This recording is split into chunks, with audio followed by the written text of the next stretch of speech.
भिंगा भिंगाचे चष्मे तुम्ही पाहते तुझ्या त्याच्यावर रंगला हातर तिकडे रंगला लक्ष नाही तुझं त्याच्याकडे. अहो जिजाऊची शिकवण जर चांगली असली तर रत्न पण चांगले जन्माला येतील. पण माझ्या जिजाऊची शिकवण कशी होती.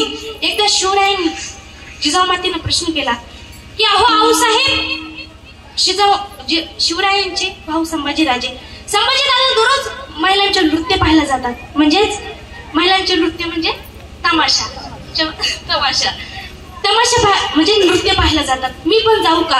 अहो जिजाऊ मातेला इतका राग आला जिजाऊ माता त्यांच्या समोर जाऊन उभ्या राहिल्या. सांगतेने वाजवले म्हणाले ए शिवबा आपल्याला स्त्रिया नाचवायच्या नाही तर घडवायच्या शिकवायच्या. अहो अशी होती जिजाऊची शिकवण. पण आजकालच्या जिजाऊची शिकवण महिलांना तुमची रत्न पाहिजेत का. तुम्हाला रत्न पाहिजेत. बरं मी प्रश्न विचारते तुम्ही उत्तर द्यायचं. माऊलींच्या हरिपाठातला दुसऱ्या टप्प्यातला पहिला अभंग कोणता. यांना आरची माहितीये, यांना परशा माहितीये, यांना अक्षय कुमार माहितीये, पण यांना ज्ञानोबराई नाही माहिती. बरं मुलांनो मी प्रश्न विचारते पटपट उत्तर द्यायचा. मागच्या वेळेस गाजलेला पिक्चर सैराट. या सैराट मधल्या हिरोचं नाव काय.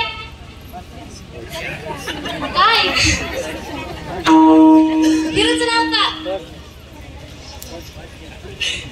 आणि हिरोईनचं नाव.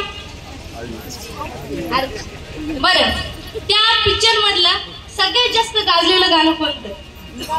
जिंगालाय झाला जिंग जिंग जिंग जिंग जिंग जिंग जिंगाटे जिंग जिंग जिंग जिंग जिंग जिंगाटे जिंग जिंग जिंग जिंग जिंगाटे जिंग जिंग जिंग जिंग जिंगाट गाणं ऐकलं का पोरं भिंग भिंग फिरतात. अहो जिंगाट गाणं ऐकलं की पोरांच्या अंगात येतं.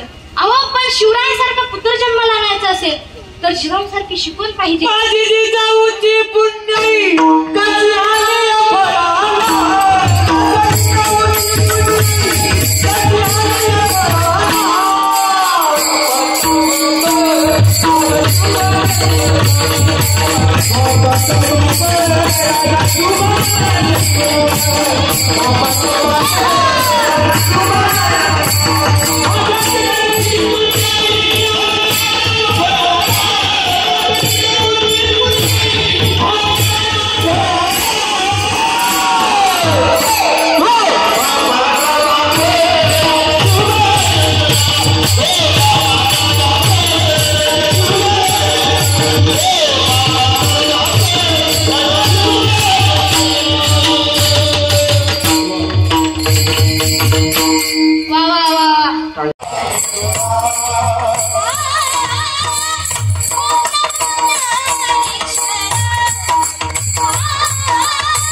स्वरूप नमो सद्गुरु भक्त कल्याण मूर्ती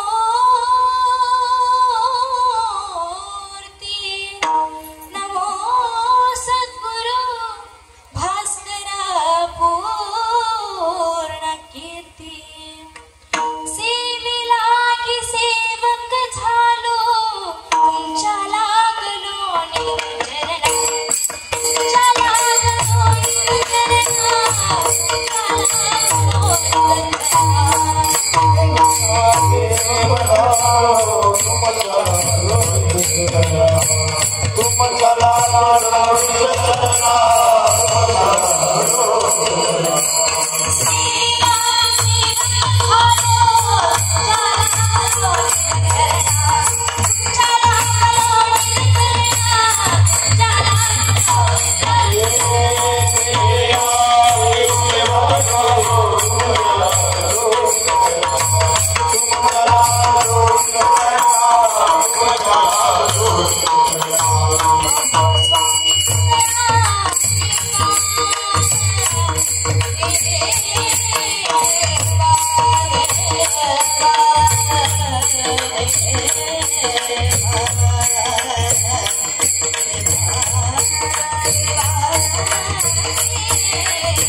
सेवेला की सेवक झालो तुमच्या लागलो निज चरणा अहो स्वामी तुकया देवा यावरी न करावे मेरी माता पिता घनश्याम इन दोनों के चरणों में मेरा कोटि कोटि प्रणाम हे दुख भंजन मारुति नंदन हे दुख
विठोबाचे तयाच्या चित्तने निर्सेल संकट तराल दुर्घट सिंधू प्रस्तुत प्राप्त प्रसंगी कीर्तन रूपी सेवेकरता निवडलेला अभंग छत्रपती शिवाजी महाराजांचे धर्मगुरु आद्यगुरु जगद्गुरु तसेच सदैव वैकुंठाला जाणारे व वैकुंठावरून परत मृत्यू लोकी येणारे देहूचे सुप्रसिद्ध कीर्तनकार श्री संत श्रेष्ठ जगद्गुरु तुकोबाराय आणि त्यांच्या सेवेसाठी घेतलेला हा 4 चरणाचा अभंग आहे.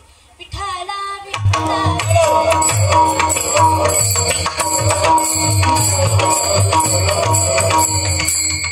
या अभंगाच्या माध्यमातून श्री संत श्रेष्ठ जगद्गुरु तुकोबाराय आपल्याला काय सांगतात की सार विचार करा, असार विचार करू नका.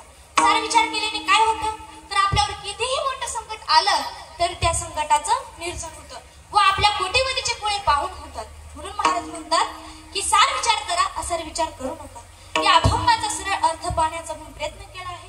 या अभंगाच्या भावार्थाला सुरुवात करण्याअगोदर अल्पस परिहार देणे गरजेचे आहे। तो म्हणजे असा की पहिला नमस्कार करते मी माझ्या भगवान परमात्म्याला की ज्याने सुंदर अशी सृष्टी निर्माण केली। दुसरा नमस्कार करते मी माझ्या आई वडिलांना की ज्यांनी मला रात्रंदिवस कष्ट करून या आळंदीस पाठवले व ज्यांनी मला अनमोल असा जन्म दिला। तिसरा नमस्कार करते मी माझ्या मामांना की ज्यांनी मला लहानचे मोठे केले व चांगले संस्कार दिले, चांगले ज्ञान दिले, चांगले गायन दिले, म्हणून तिसरा नमस्कार करते मी माझ्या मामांना। चौथा नमस्कार करते मी माझ्या गुरुवर्यांना की ज्यांनी मला, मी आता सध्या ज्ञानाची कडी वेचत आहे ते म्हणजे माझे गुरुवर्य। व पाचवा नमस्कार करते मी तुम्हा सर्वांना की तुम्ही मला आज सुंदर अशी कीर्तन रूपे सेवा दिली। विठ्ठला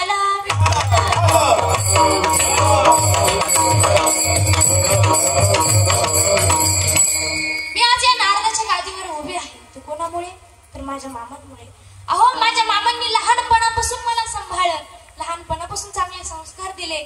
आज प्रत्येक वेळेस या तारखेच्या वेळेस माझ्या मामांचं कीर्तन असायचं ना, मी आज ते नाही येत पण त्यांच्या जागी मी आज कीर्तन करते ते कोणामुळे तर माझ्या मामांमुळे। आणि आज या गायनाचार्य दिसतायत ना या मामांमुळे, हे माझे नाना त्यांच्यामध्ये माझे मामा दिसतात म्हणून मी आज या नारदाच्या गादीवर उभी आहे। गेले दिगंबर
असे असणारे माझे गुरुवर्य हबाप्पा मनमोहनजी महाराजगिरी व हबाप्पा किशोरताईगिरी यांच्या चरणी नतमस्तक होते।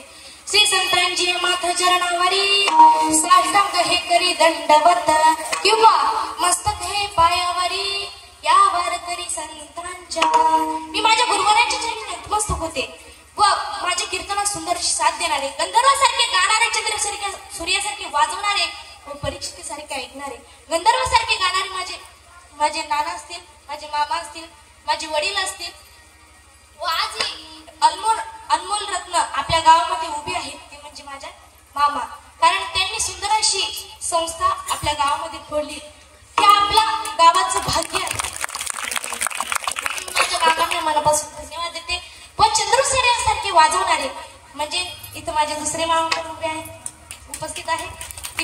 कारण लेकीचं कीर्तन वाजवण्यासाठी, लेकीचं कीर्तन मनापासून ऐकण्यासाठी माझे मामा उपस्थित आहे व माझा भाऊ पण या ठिकाणी कीर्तन वाजवण्यासाठी आहे व माझ्या कीर्तनात मोठे मोठे गुणेजन मंडळी उपस्थित आहे। त्यात माझे सर असतील म्हणजे माझे गुरुवर्य शिंगोटे सर व माझे नाना असतील बाबाजी नाना, त्यांनाही मनापासून धन्यवाद देते। माझे चुलते उपस्थित आहे, छोटे चुलते दत्तात्रय श्रीहरी शिंगोटे व मोठे चुलते नामदेव श्रीहरी शिंगोटे। कारण त्यांनी मला लहानपणापासून चांगले संस्कार दिले व त्यांनी मला लहानपणापासून लहानचं मोठं केलं म्हणून सर्वांच्या चरणी नतमस्तक होते व माझ्या कीर्तनास सुरुवात करते। व सुंदर अशी पेटी वाजवणारी म्हणजे वडिलांसारखेच ते पण उपस्थित आहेत व माझ्या माईक सिस्टमवाल्या दादांनी मनापासून धन्यवाद देते। कारण तुमच्यापर्यंत आज आवाज पोहोचू शकला तो म्हणजे असणारे माईक सिस्टमवाले दादा, त्यांनाही मनापासून धन्यवाद देते। व आमच्या विनेकरी ताई माझ्या आईसारखे आहेत पण त्यांनाही मनापासून धन्यवाद देते व माझ्या कीर्तनास सुरुवात करते. विठ्ठला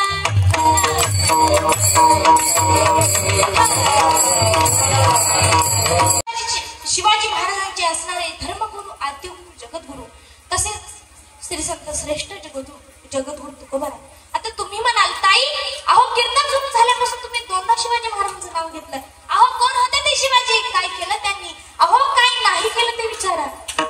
पुरुष मंडळींनो, तुमच्या डोक्यावर जी वारकरी संप्रदायाची टोपी दिसते कोणामुळे दिसते? फक्त आणि फक्त शिवरायांमुळे. महिला मंडळ, तुमच्या कपाळावर जे सौभाग्याचं कुंकू आहे ते कोणामुळे? तर फक्त आणि फक्त शिवरायांमुळे.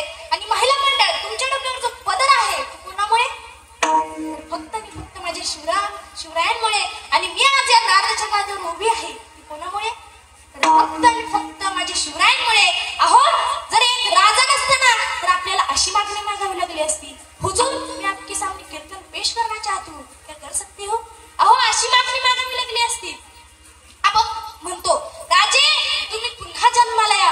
प्रत्येक भाषणात, प्रत्येक कीर्तनात, प्रत्येक व्याख्यानात सांगतो राजे तुम्ही पुन्हा जन्माला या. अहो राजे येतीलच, त्यात काही शंका नाही. पण कशा जिजाऊ तर घडल्या पाहिजे. मागच्या जिजाऊ कशा होत्या? पहाटे 4 वाजता उठायच्या, आंघोळ करायच्या, शुद्ध अंतकरणाने दळणदात ओळ म्हणायच्या.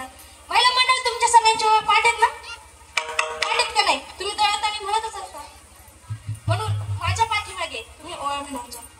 सुंदर माझे जाती गा फिरती बहुत, सुंदर माझे जाती गा फिरती बहुत, उड्या गाऊ तुके तुझे बाबा, उड्या गाऊ तुके तुझे बाबा.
शिकवण पाहिजे. माझी जिजाऊची पुंडली कशी आली पळाला.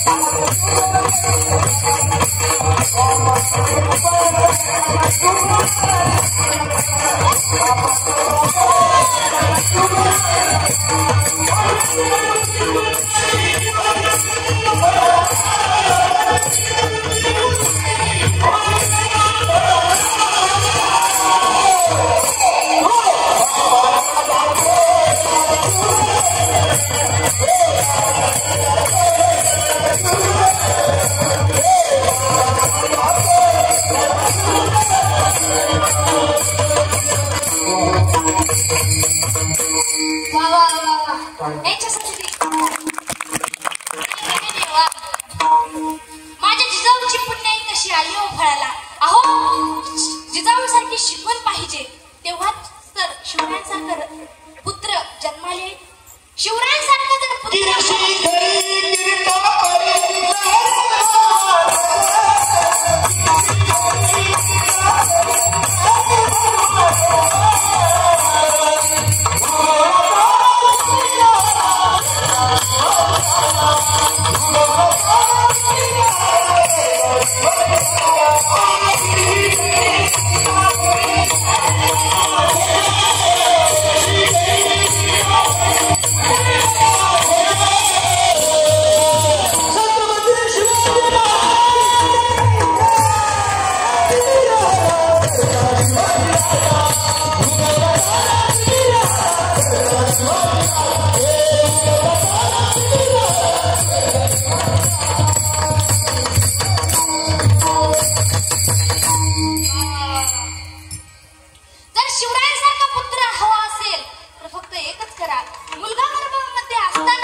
शिवराय कसे होते.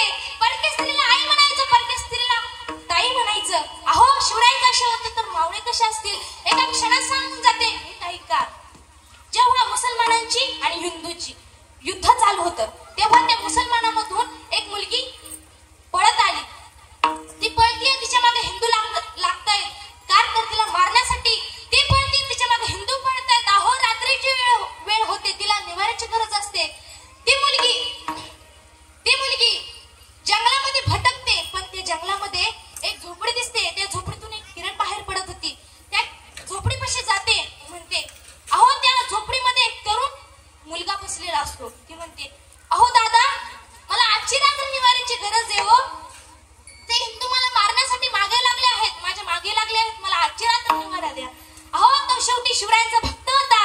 तो काय म्हणाला, ताई तुम्हाला आजची रात्र निवारा मिळेल, तुम्ही राहू शकता. हो ती मुलगी निर्मळ मनाने त्या अंथरुणावर झोपते. पण त्या तरण्याला, त्या मुलाला एक प्रश्न पडतो की अरे मी एवढं तरुण, ती एवढी तरुण, पण ती निर्मळपणाने कशी झोपली. त्याला रात्रभर प्रश्न सतत राहिला.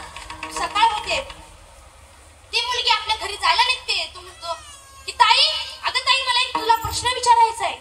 ती मुलगी म्हणते हो दादा विचार ना. तर तो मुलगा म्हणतो की ताई बाहेर हिंदूंची मुसलमानांची युद्ध चालू आहे. मी मराठ्याचा तुला माहित आहे, तू मुसलमानाचा तुला माहित आहे, पण तू रात्रभर एवढ्या निर्मळपणे कशी झोपली. अहो तिला रात्रभर प्रश्न सतत राहिला, ताई तू कशी झोपली. अहो त्या मुलीचं उत्तर ऐकण्यासारखं होतं. ती मुलगी काय म्हणाली असेल, नीट शुद्ध अंतःकरणाने ऐका. ती मुलगी काय म्हणाली असेल, ती म्हणाली दादा मी जेव्हा रात्रीची वेळ होती, जंगलात तुझी झोपडी दिसली ना, त्या झोपडीतून जी किरण बाहेर पडत होती, त्या किरणामध्ये प्रत्यक्ष शिवरायांची मूर्ती दिसली, म्हणून अहो अशी होती शिवरायांची शिकवण. पण आजकालच्या मुलांची शिकवण,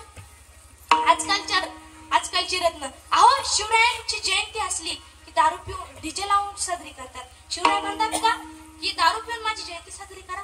शिवराय म्हणतात का की डीजे लावून माझी मिरवणूक काढा. अहो शिवबांना निसता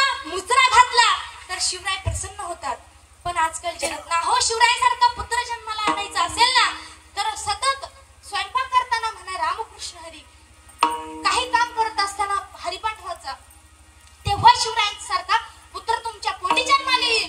आता तुम्ही सर्व शिवरायांचे मावळे असाल ना तर फक्त एकच घोषणा द्या, छत्रपती शिवाजी महाराज की आवाज ऐसा निकालो की पूरा पाकिस्तान हिलना चाहिए. परत एकदा छत्रपती शिवाजी महाराज की काय शब्द तुम्ही मावळे. वा बरं असो.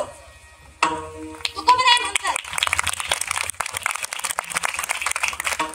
म्हणतात की सार विचार करा, असार विचार करू नका. सार विचार केल्याने काय होतं तर आपल्यावर कितीही मोठं संकट आलं तरी ते संकटाचं निरसन होतच.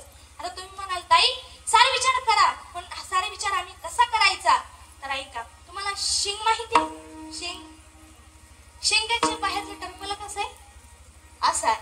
आणि शेंग कशी आहे? साल. तर तुम्हाला आंबा माहिती आहे? आंब्याच्या बाहेरची साल कशी आहे? असं आहे. तर आंब्याच्या आतमधली कोय काय सार असते का? कोय असं आहे. आणि जो आपण रस ग्रहण करतो तो कसा आहे? बरं तुम्हाला पेढा माहिती आहे? पेढ्याच्या बाहेरचं टरफल कसं आहे? पेढ्याला टरफलच नसतं. पेढा संपूर्ण सार आहे. तसं पेढा जसा संपूर्ण सार आहे ना तसं भगवंताचं संपूर्ण सार आपण विचार करून या भगवान परमेश्वराचं हृदयामध्ये धारण केलं पाहिजे. तुम्ही म्हणाल ताई तुम्ही म्हणता सार विचार करा, नेमके आम्ही विचार कोणता करायचा?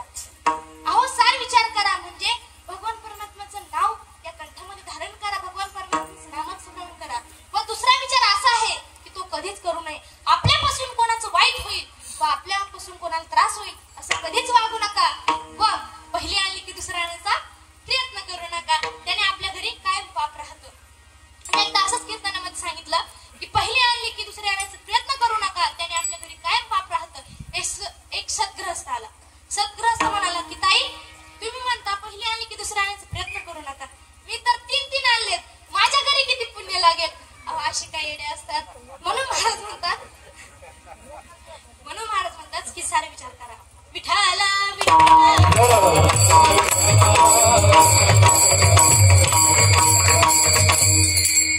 एक बाळू नावाचा मुलगा असतो. तू इतका येडा असतो त्याला काही काम सांगितलं की तू उलटच करायचं. म्हणून त्याच्या आईने एकदा त्याला सांगितलं की बाळू अरे शेजारच्या मावशीकडून दूध आणतो. आता तो म्हणाला हो आई मी आणतो. आता तुम्ही सांगा दूध आणायचं म्हटल्यावर आपण पातेला राहतो ना दूध आणायचं म्हटल्यावर त्या भादराने काहीच नेलं नाही. तो तसाच मावशीकडे गेला. मावशीला म्हणाला मावशी अहो आईने दूध सांगितले. मावशी म्हणाली हो बाळू आतमध्ये घे. त्या बाळूने जसं दूध घेतलं खिशामध्ये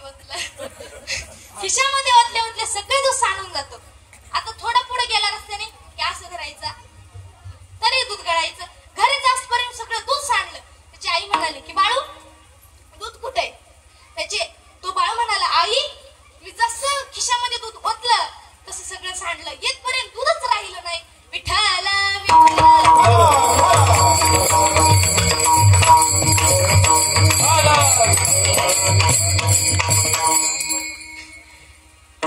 त्याची आई म्हणाली बाळू अरे काही गोष्ट आणायची असेल तर ती बांधून आणायची. त्याची आई म्हणाली बाळू शेजारच्या मावशीकडून आळूची पानं बांधून आण. तो गेला. त्या मावशीला म्हणाला की मावशी आईने आळूची पानं बांधून सांगितले. ती मावशी आळूची पानं बांधत होती पण शेजारी एक कुत्रा दिसतो. त्याला बाळूला तो कुत्रा इतका आवडतो. तो मावशीला म्हणतो मावशी मला हा कुत्रा पाहिजे. मावशी म्हणते हो बाळूने.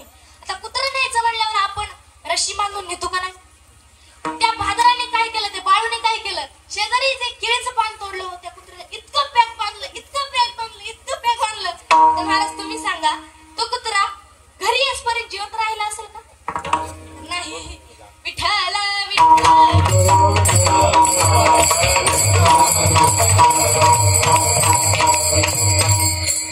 पाच येडे शेतामध्ये काम करत असतात.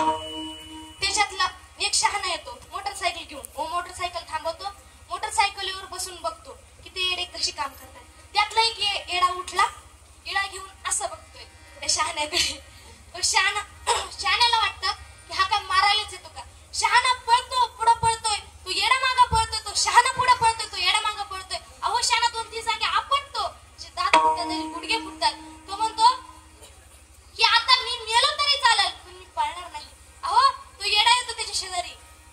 तो येडा म्हणतो शिवलो का नाही, शिवलो का नाही. तो शहाणा म्हणतो की अरे येड्या, तुला शिवायचं होतं तर पहिलं सांगायचं ना. मी इतके गुडघे फुटस्तवर कशाला पळाला असतो. विठाला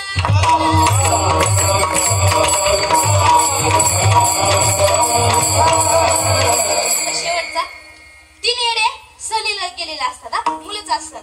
आता सहलीला गेल्यावर आपण जेवण करत असताना गोल करून बसतात का नाही. ती 3 येडे गोल करून बसले व प्रत्येकाच्या डब्यामध्ये एक गोल गोल चपाती होती. पहिला येडा काय म्हणतो की माझी आई खूप गोल गोल चपात्या करते, माझी आई लाटणं फिरवते. दुसरा येडा म्हणतो की माझी आई लाटणं पण फिरवते व पळपट पण फिरवते आणि चपाती पण फिरवते. तिसरा येडा काय म्हणतो माझी आई पळपट, लाटणं, चपाती पण फिरवते. चपाती तर काय माझी आईच गोल फिरते.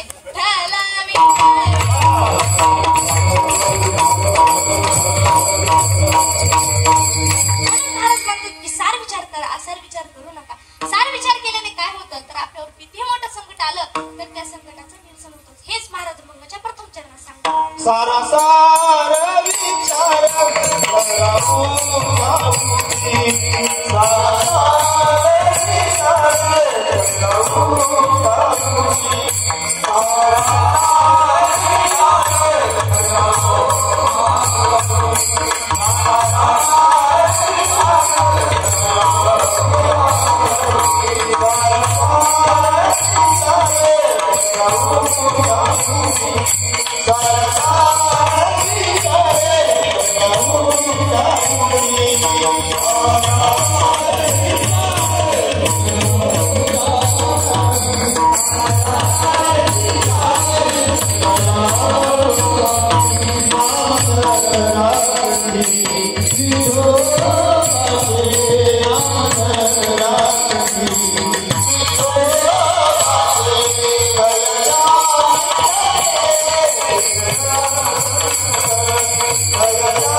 जीव थोडा. अगं त्याच्यासमोर मी जीव जरी सोडला ना तरी त्याचे उपकार माझ्याचे फिटणार नाही. कारण मी आज तुझ्या समोर जिवंत उभा आहे ना, तो कोणामुळे तर फक्त हनुमंतामुळे. आणि आज माझ्या समोर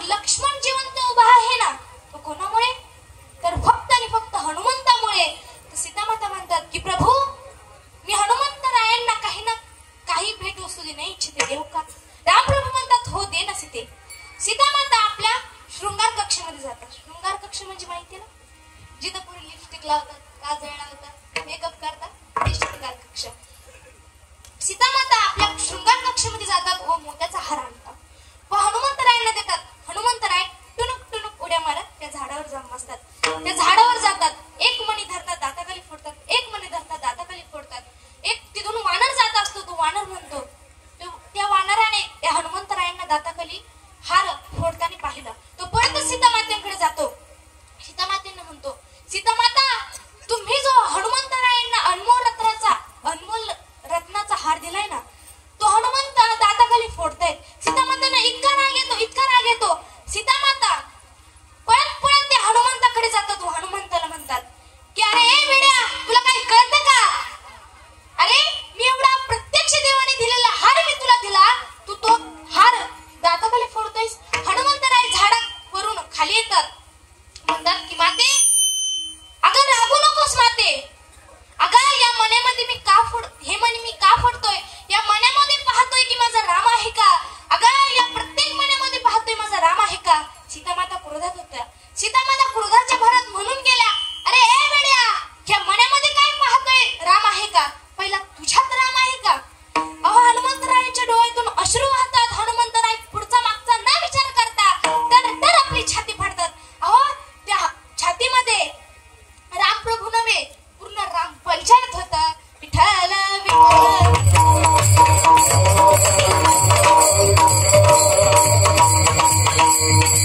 जसं हनुमंतरायांनी भगवान परमात्म्याला आपल्या हृदयामध्ये धारण केलं ना, तसं सावतामाळींनी सुद्धा आपल्या भगवान परमात्म्याला हृदयामध्ये धारण केलं. साठविला दाता त्रैलोक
सावतामाळी म्हणतात, अरे तुला शेजारी ऊस दिसतोय, तुला शेजारी मका दिसते, तू त्याच्यात जाऊन लग.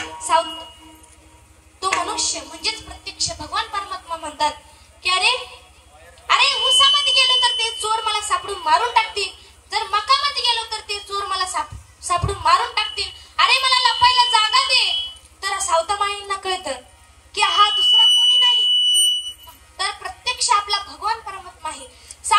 तरी सुद्धा पुढचा न मागचा न विचार करता शेजारीच एक विळा पडलेला असतो. तो विळा घेतात तर आपलं पोट फाडतात व त्या पोटामध्ये भगवान परमात्म्याला लपायला जागा देतात.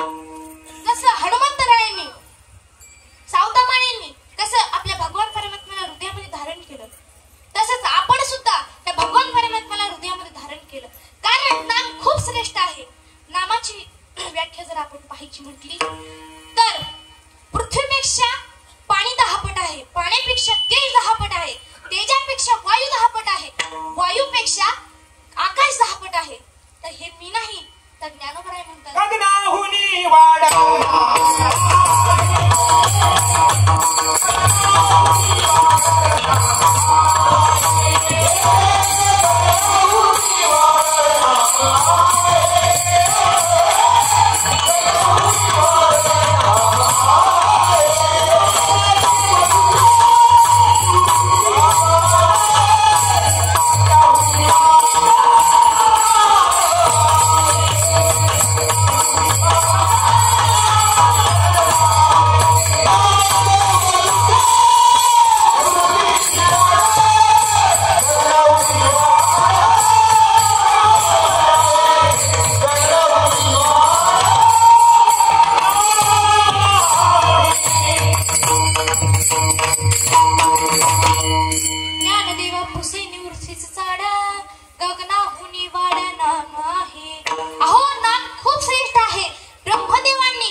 विहाय भोगता सहस्र स्नानाचरे वक्ष विहाय दावन्य कोटी व्यक्त्वा हरि भक्त. हे मी नाही तर सुभाषित सांगतात की अहो आपल्याला हा देह दिलाय ना तो खूप अनमोल आहे. तो भगवंताने आपल्याला खूप अनमोल देह दिलेला आहे. भगवंताचे आपल्यावर खूप उपकार आहेत. कारण अहो आपल्याला भगवंताने देह दिलाय पण भगवंताचे आपल्यावर खूप उपकार आहेत. पण आपण ज्याने उपकार केले त्या उपकारानेच फेड करतो. आपल्याला भगवान परमात्म्याने हात दिलेत कशासाठी? टाळी वाजवण्यासाठी. हात दिलेत, कान दिले, नाक दिले, पाय दिले. दिले इंद्रिय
हात पाय कान डोळा मुखाया वचन जे तुझी नारायण नासे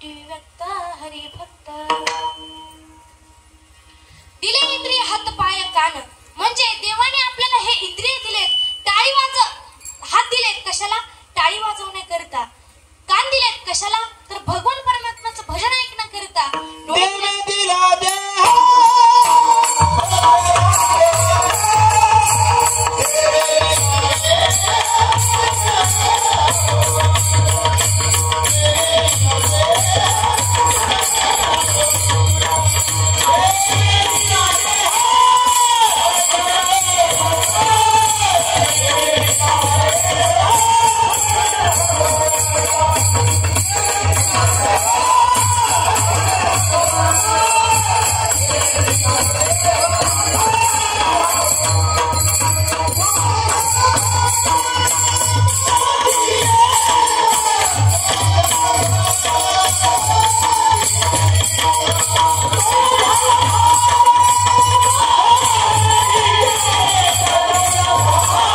भजनामध्ये टाळी वाजवण्याकरता, तोंड दिले भगवान परमात्म्याचं नामस्मरण करतात. पण म्हाताऱ्या बाया तोंडाचा उपयोग कशासाठी करतात? भांडण्यासाठी. अहो, अशीच एक म्हातारी होती. ती खूप चाकर होती, कंजूस होती बरं का. ती दररोज सिन्नर ते नाशिक एसटीने प्रवास करायची व कंडक्टर शेजारीच बसायची. कंडक्टरला दररोज बदाम खायला द्यायची, दररोज काजू खायला द्यायची. कंडक्टरने प्रश्न केला, का हो आजी, तुम्ही दररोज मला बदाम काजू का खायला देता? अहो, ती आजी म्हणाली, अरे बाळा, देव वाटत म्हणून देते. देव वाटत म्हणून देते. तो कंडक्टर म्हणतो, नाही आजी, पण त्या मागलं कारण काय, तुम्ही का देता? ती आजी म्हणाली, बाळा, मी आता माझं वय झाले 80 ते 85, मला नाही राहिले दात. आता बदाम काजू खूप महाग झाले. मी तो बदाम काजू चघळते व वाया जाऊ नये म्हणून तुला देते.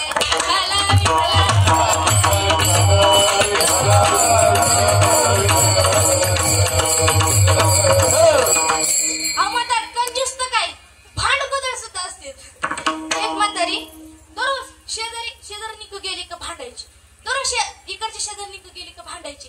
अहो, तिला भांडल्याशिवाय करमतच नव्हतं. एकदा तिच्या मुलाचं लग्न ठरतं. त्या मुलांची यांची मीटिंग ठरते. म्हणतात त्या मीटिंग मध्ये ठरवलं जातं की ह्या म्हातारीला घ्यायचंच नाही, कारण ती जर लग्नाला गेली त्या मंगल कार्यालयामध्ये सुद्धा भांडण, म्हणून त्या म्हातारीला घ्यायचंच नाही.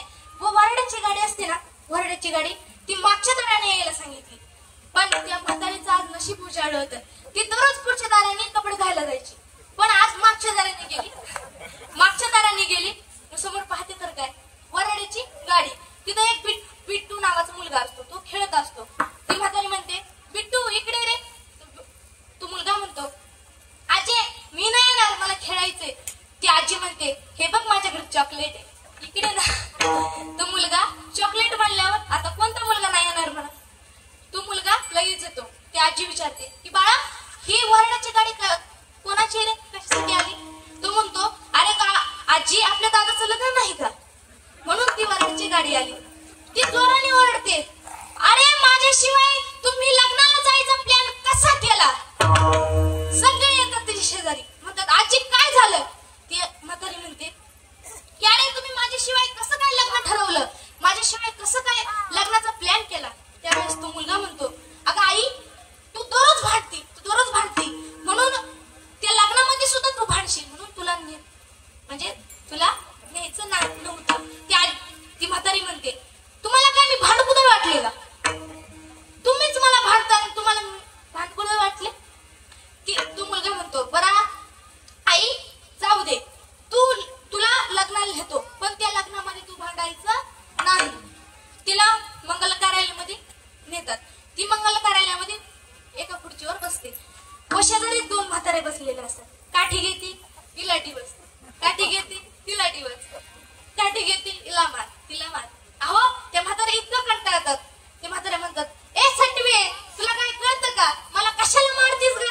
अहो, ती म्हातारी शिवाय भांडकुदळ होती. ती इतकी पेटती व सगळ्या मंगल कार्यालयाच आपल्या डोक्यावर घेते. व मुलगा नवरदेवाकडे जातो. मुलगा म्हणतो, ए दादा, आपली म्हातारी पेटली म्हटल्यावर त्याला लगेच कळतं, म्हणजे भांडली. ते मंगल कार्यालयामध्ये तो नवरदेव जातो. बिचारा नाचत होता, तो पेटली म्हटल्यावर आता जाणारच ना. तो मुलगा मंगल कार्यालयामध्ये जातो. म्हणतो की, अगं आई, मी तुला पहिलेच म्हटलं होतं भांडू नको, याच्यासाठीच तुला आणत नव्हतो. ती म्हातारी म्हणते, अरे मी तुला अजून पण भांडकुदळ वाटले का? तो मुलगा म्हणतो, बरं आई, जाऊ दे, तू पहिली चचून घे. म्हणजे त्याला काय म्हणायचं होतं, चचून म्हणजे जेवून घे. पण त्या म्हाताऱ्याला काय वाटलं की हा काय मला मर म्हणतोय का? ती काय म्हणते, तू पहिला चचशील, तुझी बायको पहिली चचल, तुझा पूर्ण खानदान चचल, मग मी चचल. त्या मुलाला काय म्हणायचं होतं की जेवून घे, पण ह्या म्हाताऱ्याला काय वाटलं की म्हणून ती म्हातारी म्हणते, तू पहिला मरशील, तुझी बायको पहिली मरल, तू सगळं खानदान मरल, मग मी मरल. अहो, इतक्या भांडकुदळ असतात. म्हणून तोंडाचा उपयोग दिलाय ना तर भजनासाठीच करा. हाताचा उपयोग दिलाय ना तर टाळी वाजवण्यासाठीच करा. कानाचा उपयोग दिलाय ना तर कानाचा उपयोग भजन ऐकण्यासाठीच करा. पहिला वर्ग असा आहे की ज्याला देह मिळाला पण कळाला नाही, व दुसरा वर्ग असा आहे की ज्याला देह मिळाला पण नाही आणि कळाला पण नाही. तिसरा वर्ग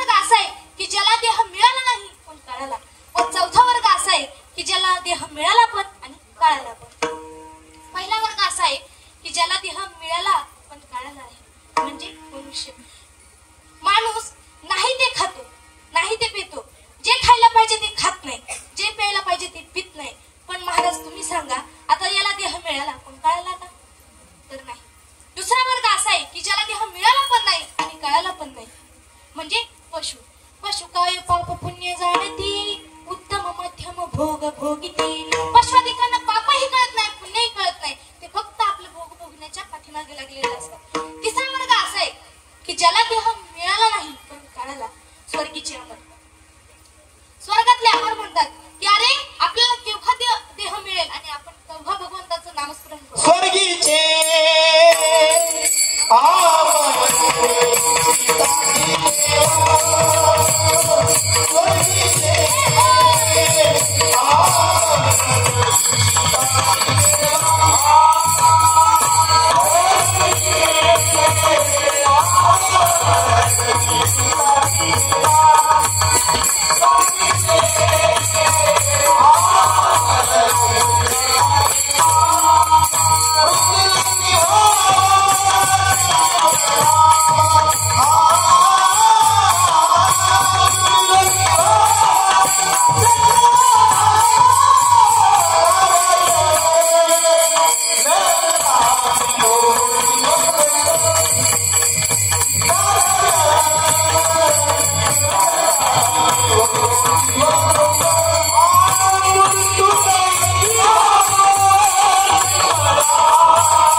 स्मरण करेल.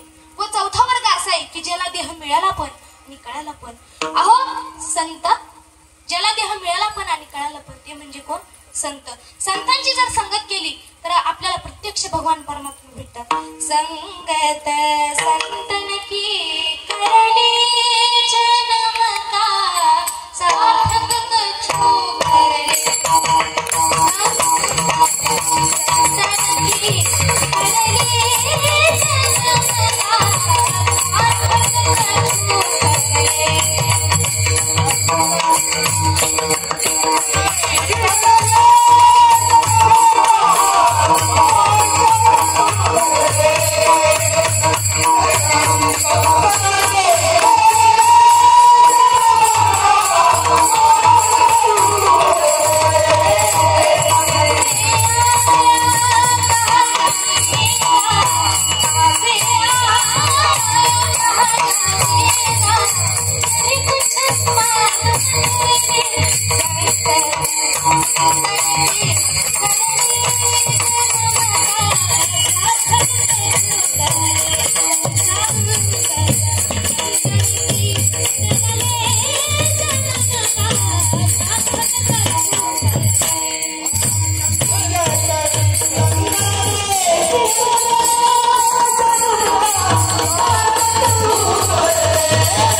गावामध्ये एका संतांचं आगमन होतं. ते संत रस्त्याने भजन करत चालतात की नारायण नारायण श्रीमन्नारायण नारायण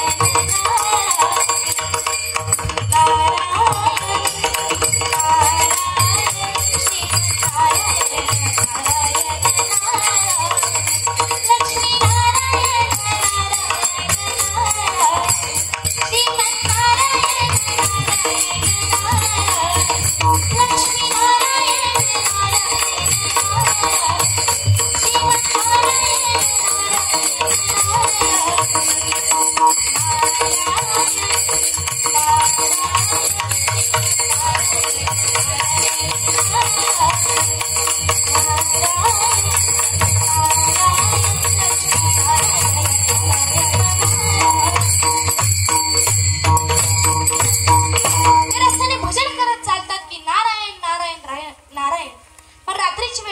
त्यांना शिदेची गरज असते. पण त्या गावामध्ये एक टवाळखोर बसलेले असतात. महाराज संत मंडळींना शिदेची गरज असते. संत मंडळी त्या टवाळखोरांकडे जातात व टवाळखोरांना म्हणतात, अरे या गावामध्ये कोणत्या मोठ्या संतांचं घर आहे का? तर ते टवाळखोर म्हणतात की हो महाराज, खूप मोठ्या संतांचं घर आहे, त्याचं नाव आजमिळ आहे. ते संत आजमिळच्या घरी जातात व मोठ्याने आवाज देतात की माते भिक्षामध्येही, माते भिक्षामध्येही. हा आवाज ऐकताच आतून आवाज येतो की अहो, हे कोणत्या मोठ्या संतांचं घर नाही, तर हे एका डाकूचं घर आहे. अहो, साधू संत मंडळींच्या डोळ्यातून अश्रू वाहतात. साधू संत मंडळी म्हणतात की माते, अगं आम्हाला शिदेची गरज आहे, आम्ही इथपर्यंत आलोय तर आम्हाला शिदा दे.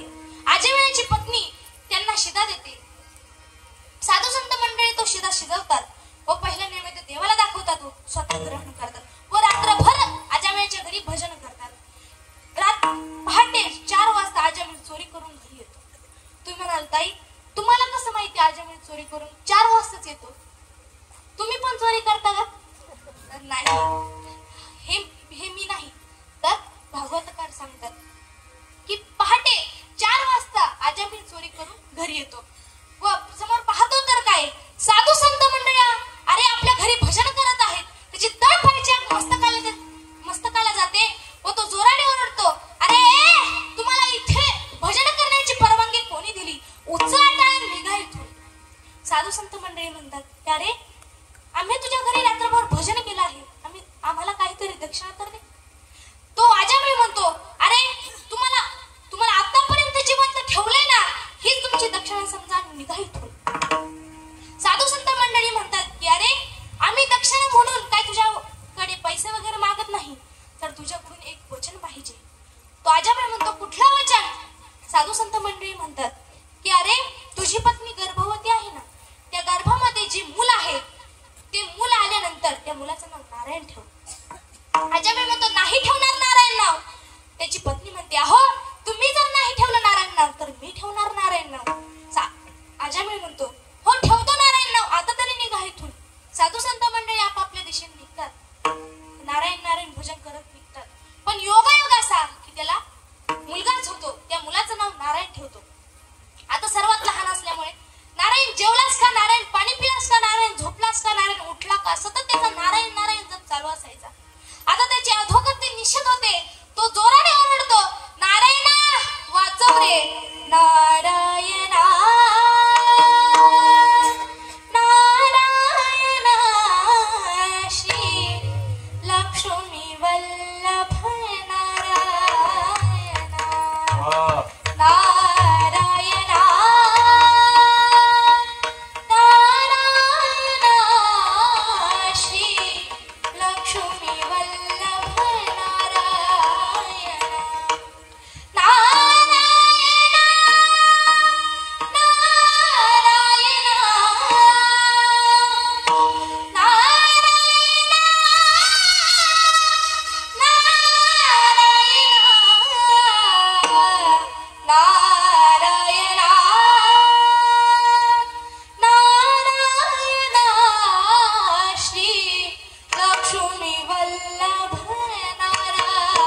मिळतात. म्हणून साधू संतांची संगत करा. हेच महाराजा भंगाच्या दुसऱ्या चरणात. तयाच्या चिंताने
सर्वांनी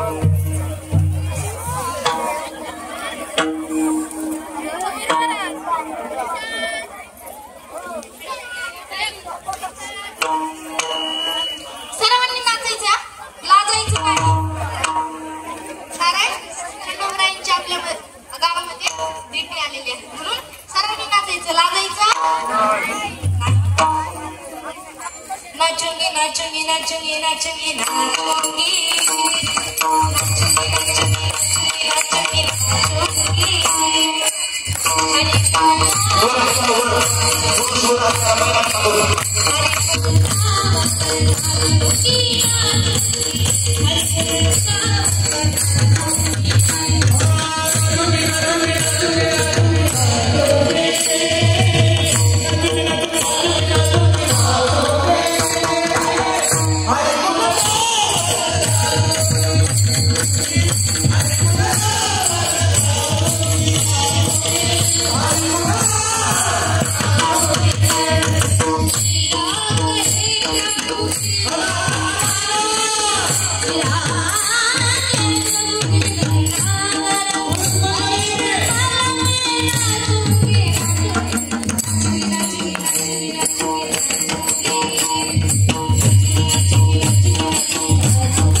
स्त्रियांचं जाऊ दे, पुरुष मंडळींच्या किती अंगात आलं असतं. डीजे म्हटल्यावर लय सांगत होतं. अहो पण आपण कीर्तनामध्ये आहोत, कीर्तनामध्ये मन मोकळेपणाने नाचायचं.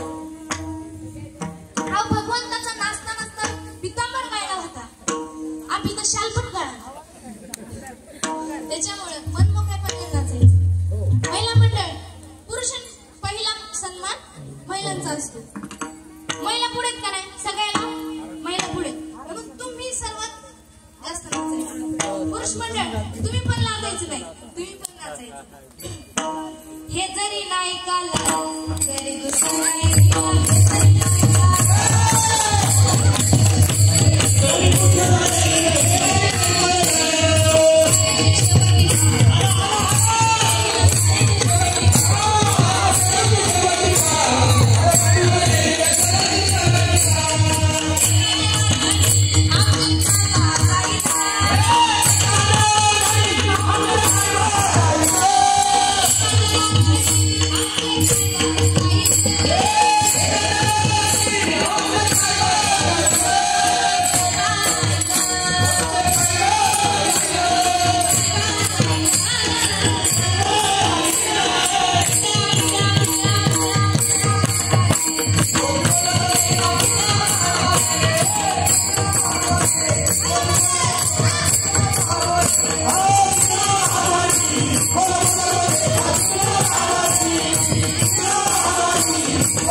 घेतला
Oh,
सांगते, माझा जीव जरी गेला ना तरी त्या कृष्ण कन्हैयाचं भजन मी सोडणार नाही.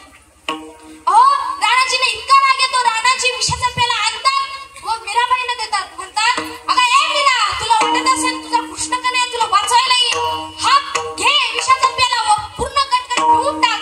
हो, मीराबाई पुढचा मागचा न विचार करता हसत हसत विषाचा प्याला भाषण करतात.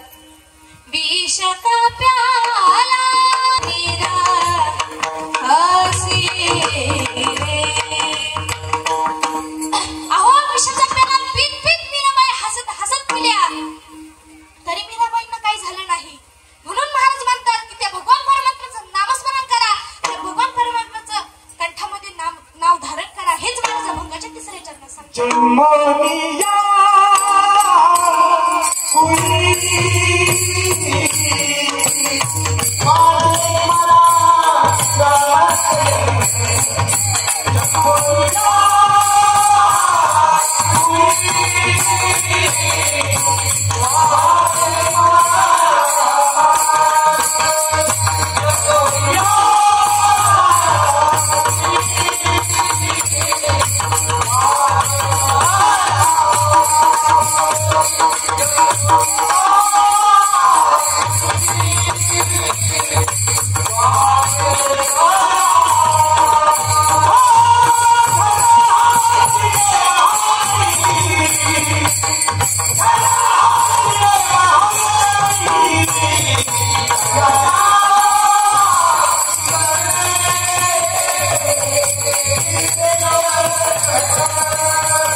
पण तुकोबाराय म्हणतात की कंठामध्ये भगवान परमात्म्याचं नाव धारण करा, सारे विचार करा, सारे विचार करू नका. हेच माझं भगवानच्या चौथ्या चरणात. तुका म्हणे कोणी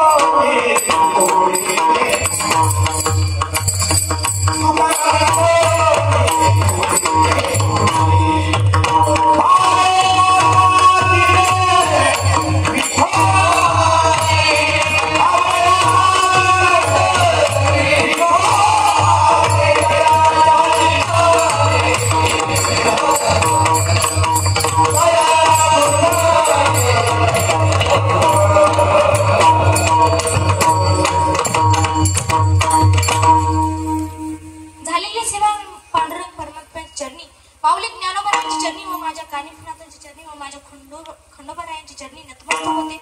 व जाता जाता एवढंच सांगते की मृदुंगाचार्य पण छान होते, पेटीवादक पण दादांना खूप धन्यवाद, उमा 160 माले दादांना पण धन्यवाद, माझ्या आईंना पण धन्यवाद, माझ्या आई वडिलांना पण धन्यवाद देते.